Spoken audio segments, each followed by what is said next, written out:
Taste the Daily. தொடர்ந்து அமைச்சர் KN Nehru செய்தியாளர்களை சந்திக்கிறார். பார்க்கலாம். முதலமைச்சர் சொல்லியிருக்கிறார். ஒவ்வொரு நாளும் இருக்க முதலமைச்சருடைய உரையும் நாட்டு மக்களுடைய மனநிலையும் மாறி இன்றைக்கு மத்தியிலே இந்தியா கூட்டணி வருகின்ற ஒரு நிலைக்கு வந்திருக்கிறது தான் மகிழ்ச்சியான செய்தி. எனவே தமிழகத்தில் அனைத்து இடங்களிலும் இந்தியா கூட்டணி முதல்வர் தலைமையில் இருக்கிற கூட்டணி வெற்றி பெறும். கருத்து கணிப்புங்கிற பேர்ல உங்களுக்கு பிரதானமான போட்டியா கருதக்கூடிய அதிமுக இல்லாம பாஜக சீட்டு வாங்கணும்னு சொல்லியிருக்காங்க. அதை பத்தி நீங்க என்ன நினைக்கிறீங்க?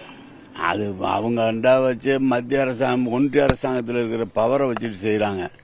அதெல்லாம் அப்படிலாம் நடக்குமா? அது நடக்கிற கதையே இல்லை. அதெல்லாம் 40 நீங்க தானே வாங்குன்னு சொல்றீங்க. நாங்க வருவோங்க. நீங்க 2வது இடத்துக்கு 3வது இடத்துக்கும் போட்டியை கேட்கறீங்க. அதுக்கு சொல்றேன்.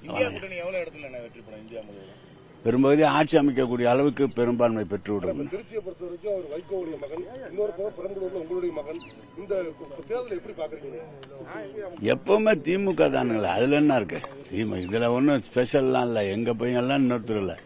எது இருந்தாலும் திமுக கேண்டிடேட் உதயசூரியன். இது தோழமை கட்சி, அவங்க நிரூபிட்டி. அது அந்த அளவுல தான் இருக்கும். முதலமைச்சருடைய உரையெல்லாம் நீங்க கேட்டிருக்கீங்க, எல்லாரும் கேட்டிருக்கீங்க. 20 கூட்டம் பேசியிருக்கிறாரு. அவருடைய உரை மாதிரி இது மாதிரி யாரும் விலைக்கு சொன்னதே இல்லை. ஒன்றிய அரசிலிருந்து எவ்வளவு தூரம் தமிழகம் பாதிக்கப்பட்டிருக்கிறது என்பதை எடுத்துரைத்திருக்கிறார். எனவே நாட்டு மக்கள் முழுமையாக முதலமைச்சர் பின்னால் இருக்கிறார். நல்லா இருக்கு, பிரகாசமா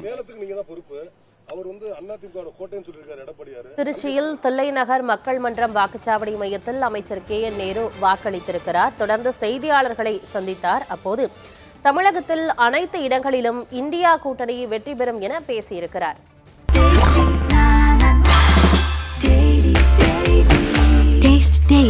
Taste the Daily.